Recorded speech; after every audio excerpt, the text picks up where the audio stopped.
What are things that people are ashamed of but shouldn't be ashamed of?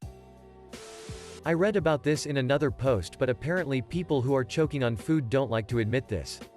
For example, in a restaurant, when a person notices they're choking on the food, they just go to the bathroom and try to survive on their own, and actually quite many people die because of this. Admitting to be wrong. Admit that they failed. Everyone has failed in their life at least once.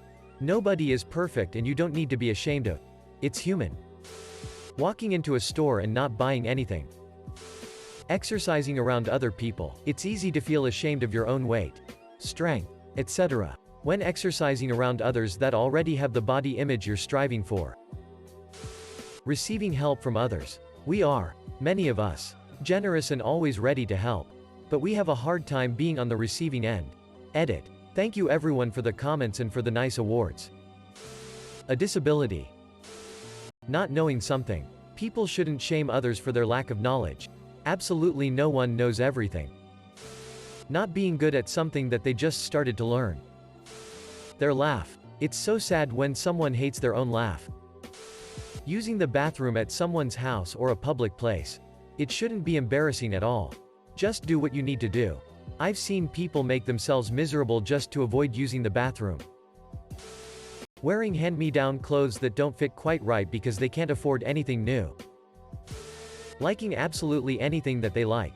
Flowers, wrestling, kung fu movies, cooking, collecting toilet seats, avocado toast, Bud Light, Michael Bay movies, crying, handlebar mustaches, hairy men, floppy boobs, podcasts, fried chicken, exercise, heavy metal, scallions, The Irishman, just like what you like and own it. Blemishes and pimples that no one notices but themselves. Being a certain age and not being married. Having a degree. Or anything that people have associated with a certain age. Admitting you can't do something that others find really easy to do. Their own artwork.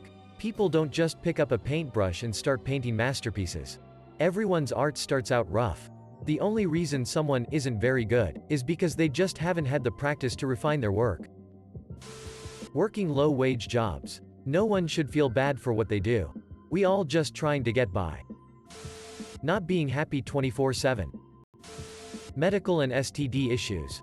If your dick has cottage cheese growing on it or your cooch stinks worse than death, go see a doctor and get it resolved. Doctors have seen it all. It is just another day in the office for them. They are there to help, not ridicule and shame. Being the victim of sexual abuse. Being lazy after a hard day of work. We've all been there, had a super hard day.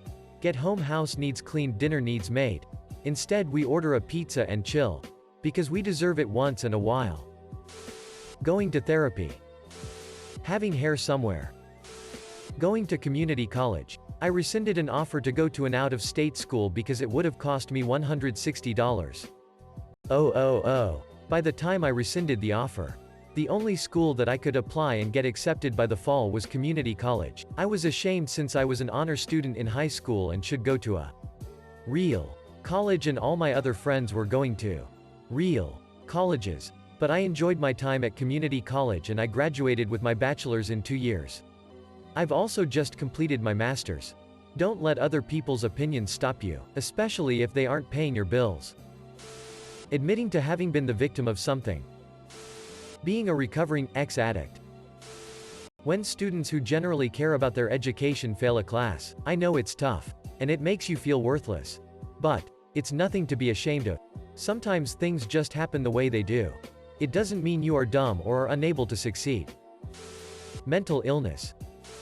Men and flowers. I like video games and beer and four-wheelers and collecting guns and rock music and blah blah blah, but I'll put together a cut flower arrangement every week. Idgaff. Flowers and plants are dope as hell. I get jealous when women get plants on Mother's Day. If my wife and kid got me an azalea or something for Father's Day, that would just be the best. Stretch marks. Growing up poor. Being a virgin. Your taste in music. I always hear about people's secret genre that they like because they're too embarrassed and think they'll be judged. Crying. Don't repress your feelings, bud. Let it out. Don't be ashamed of liking things that other people think are childish. Who cares if you're 40 and still like cartoons? Really cheesy music. or whatever? As long as it isn't unhealthy or hurting anyone else. You do you. Not having a university degree. Enjoying an activity you're bad at. Not every hobby needs to be a side gig. Enjoy your bad karaoke performance. Have fun on that 3-hour half marathon. Keep making art even if no one likes it. Don't even worry if you don't improve with time. If it makes your life better, do it and don't worry about it. Depression. Listening to their voice on a recording. Liking kids' TV shows, films. Lots of them are kid-friendly but still entertaining for adults. Eating alone. Women and their age. No one gives a fuck. Some chicks are 30 and some chicks are 40 and some chicks are 50 and some chicks are 60. Hell, some chicks are fucking 70, no one cares. Living with your parents in your late 20s. I know we're expected to leave our parents' house at a certain point. But there are various circumstances that play into that. Getting older, aging. It's not like we have much control over that. Having a mental illness. Buying condoms, morning after pill edit. Adding to the stories. This is why I'm on the pill now. Plus my insurance covers the pill and condoms and morning after pill is expensive. Taking a sick day from work when you are mentally sick. Not physically sick. Not being in a relationship. Learn to love yourself first and foremost cause you are awesome and it's critical to becoming a joyful person. How can you expect to love someone else when you don't love yourself? Let's stop pushing this constant nonsense that we have to have a boyfriend, girlfriend or get married as quick as possible. It's moronic. Those farts that sound like popcorn when you walk. Admitting that you don't know. Putting yourself first. Nothing wrong so long you're not impending on someone else. Having multiple failed relationships. Being ashamed of that one embarrassing thing you did a long time ago and to this day you die a little just thinking about it. But if you try to think of embarrassing things someone else has done a long time ago, you probably can't and chances are neither can others remember yours. Being a lizard living in a human skin suit. Their dick size. I've been telling my girlfriend this for years. Singing or dancing when they want to. Medical conditions and being honest about their own pain levels. Some conditions are seen as virtuous fights. To some extent cancer, while others are shamed or dismissed as being false, or self-imposed burdens. Diabetes, epilepsy, endometriosis, migraine. I hate that patients lie about their pain levels because they think it's wrong to admit how severely some conditions impact their lives. We need to be honest with ourselves and kind to one another. Life is hard. Sleeping with stuffed animals. Even as an adult, most people only use them as comfort. And shouldn't feel ashamed of it. Queefing. It happens to everyone and shouldn't turn a good night into embarrassing one. Saying no.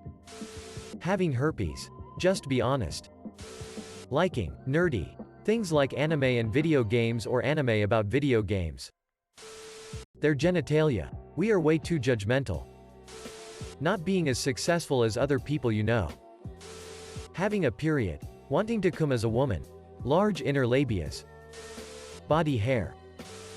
Menstrual cycles. A lot of women are embarrassed to bring them up and some people act like they're disgusting. But they're totally natural. Balding. Women being apologetic of how they look. They're always like, "Oh, I'm so sorry my hair looks like this." Or, "I'm so sorry for my dark circles. I pulled an all-nighter."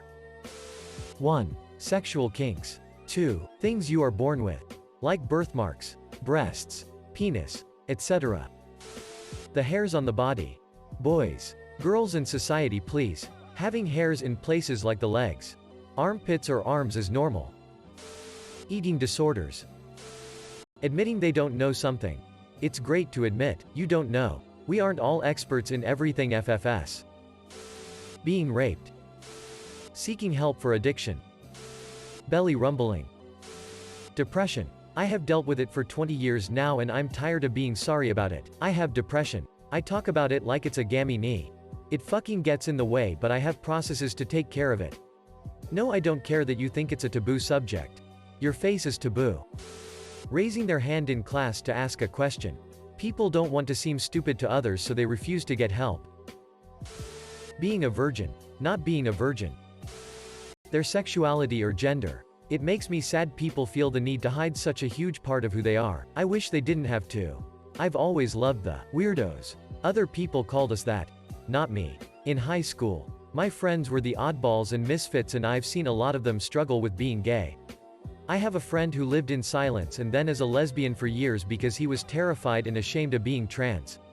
He is one of the most kind and funny people I've ever met, and he gets along with everyone he meets.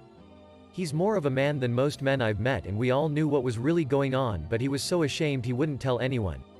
When he finally started living his true self, it was like darkness had been lifted. I wish people could just live their lives without shitty judgment and hurtful comments from other people. Seeing one of the best people I know struggle for so long was so sad. He didn't deserve that. Nobody does. Crooked teeth. Yellowish teeth. Acne. As if anyone asked for it. Having a differing opinion and needing to apologize for it. For guys, being short. Feeling an emotion that would make you a jerk if you acted on it. We feel things like jealousy, anger, annoyance and frustration at times when we don't want to. Maybe it's your girlfriend having a male friend, or it could be a close friend going through a rough time, and this is the third night in a row you've spent an hour talking them through it when you just want to tell them to shut up about it already. But it's not the emotions you have that define you. It's how you process them and act on them. You're not a jerk for feeling jealousy over your girlfriend having a male friend. You become a jerk when you try to forbid her from talking to him. You're not a bad friend when you wish a conversation was over even though it's important to the other person, but you come off as one if you tell them to call you back when they're over it. One of the biggest roadblocks in honest communication is fearing how other people will react to your emotions. So if someone comes to you and says, "When you did X, it makes me feel Y," understand that they're trying to openly communicate something before they've acted on it in a negative way, and this is necessary in resolving problems beneath the surface of what we're used to discussing.